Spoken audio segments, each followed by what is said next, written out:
당신은 교통사고를 당하셨습니다. 그 결과 영혼이 빠져나오게 되었고 당신의 육체는 영혼 없이 생활 중입니다.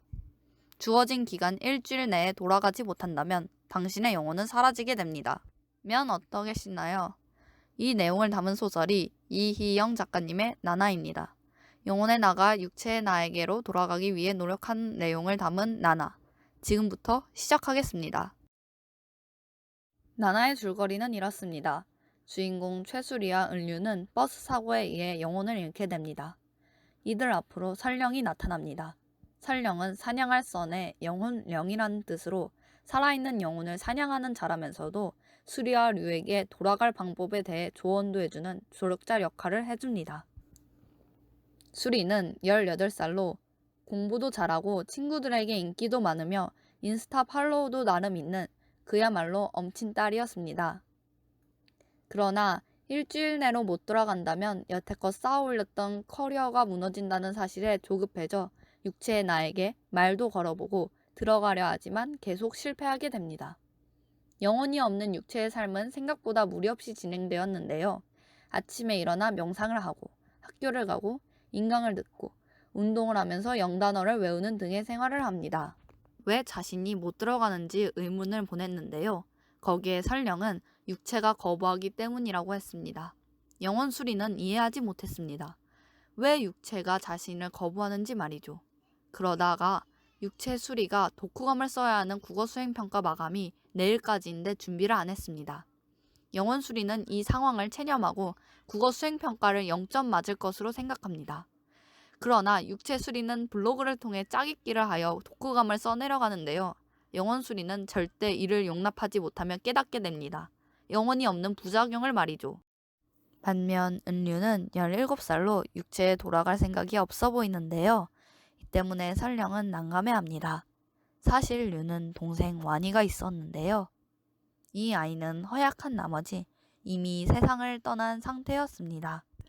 완이가 살아있었을 때로 돌아가서 이야기를 해보자면 완이는 어렸을 때 시한부를 받았지만 엄마는 끈을 놓지 않고 도서관을 찾아다니며 해결책을 강구하고 완이의 행동 하나하나에 반응하는 등 온 관심을 다합니다.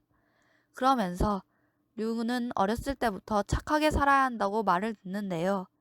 그 영향으로 류는 말썽을 부리지 않습니다. 초등학교 2학년이었을 때는 준비물을 미리 다 챙기며 필요한 것만 말하는 등의 생활을 합니다. 부모님한테 부담을 주면 안 된다고 생각을 했기 때문이죠. 네, 빨리 철이 들어가 버린 것입니다.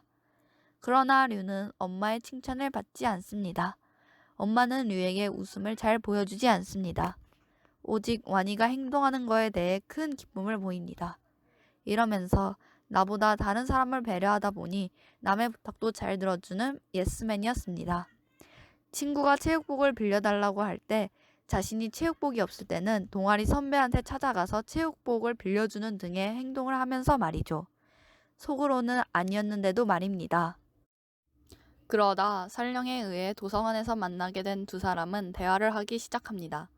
수리가 영원히 사라질 것에 대해 두려워하자 류는 영혼이 없는 삶은 단순하고 복잡하지 않게 살 수 있다고 말합니다. 이에 대해 수리는 다들 이상하게 볼 것이고 손가락질 당하며 자신이 쌓아올린 것을 부수려 한다고 하는데요. 류는 결국 돌아가려 했던 이유도 육체가 아닌 자신의 이미지와 평가에 걱정되어 그런 것이 아니냐고 물으며 그것들을 없애버리면 스스로라 할지라도 용서 못할 영혼은 자신이 육체라도 받아들이고 싶지 않다고 지적하며 자기 자신에게 자비가 없다고 말합니다. 이후 류가 수리에게 완이의 장례식에서 삼촌의 막말을 듣고 상을 엎었던 일에 대해 말을 합니다. 완이가 죽고 난 이후에서 완이의 기일 전날이자 육체에서 영혼이 빠져나온 일을 회상합니다. 완이가 죽은 후 엄마에게 학교에서 있었던 일이나 인터넷에서 본 재미난 글을 이야기하며 엄마를 웃기려 했지만 엄마는 그저 어색한 웃음을 보였습니다. 그뿐만 아닌 완이가 생각나지 않도록 튀김이나 피자는 먹지 않고 완이가 좋아했던 연예인이 나오면 채널을 돌리곤 했습니다. 류는 자신이 좋아했던 것들이지만 평화를 위해 또다시 불평 없이 참게 됩니다. 그러다 기일 전날 류는 엄마를 위해 죽과 꽃을 구입한 후 엄마와 함께 식사를 하는데요. 그러다 엄마는 류에게 장례식에서 한 행동에 대해 타박을 합니다. 류는 못 참고 자리에 일어나 집을 나와 그 이후 사고를 당합니다. 수리는 류에게 지피는 게 있는지 물어봤는데요. 류는 자기 자신에게 지쳤다고 말합니다. 류는 상대가 불편해하기보단 자신이 불편함을 감수하는 게 낫다고 생각하며 살아왔기 때문이죠. 그러자 수리는 다 놓아버리고 싶었냐고 물으며 자기 자신에게 자비가 없는 건 류도 마찬가지였음을 말합니다. 수리가 계속 이야기를 하는데요. 사실 수리는 열심히 살아오면서도 계속 불안해 왔었습니다. 자신이 쌓아올린 것이 무너질까봐 하면서 자신의 이미지를 위해 다른 사람의 기대에 부응하기 위해 최선을 다해 살아왔음을 인정하게 됩니다. 이렇게 서로 이야기를 하다가 류는 수리에게 제안을 하나 하는데요. 만약 영원히 돌아간다면 한 달 뒤에 다시 만나자고 제안을 하고 수리는 이에 대해 받아들입니다. 과연 이 둘은 각자의 몸으로 돌아가서 만날 수 있을까요? 자세한 내용은 이희영 작가님의 나날을 통해 확인해 주시길 바랍니다. 저는 이 책을 읽으면서 수리와 류 둘 다 번아웃이 온 것과 동시에 남의 시선에만 집중했다고 생각합니다. 남의 시선에 시작한 행동들이 자신을 사랑하지 못하게 되어 결국 영혼을 불리하게 만들지 않았나 싶었습니다. 이 책을 통해 저는 제 자신을 소중히 여겼던가에 대해 깊게 생각했던 것 같습니다. 여러분들도 평소에 남의 실수엔 관대했으면서 자기 자신에게는 엄격했었는지, 사랑해 주었는지 생각해 보셨길 바랍니다. 누군가에겐 평범했을 것이고 누군가에겐 힘들었을지도 또는 지루했을지도 모르는 하루를 보낸 여러분들께 응원의 말씀 전달하며 끝내보겠습니다. 그럼 북튜버 김연이었습니다. 감사합니다.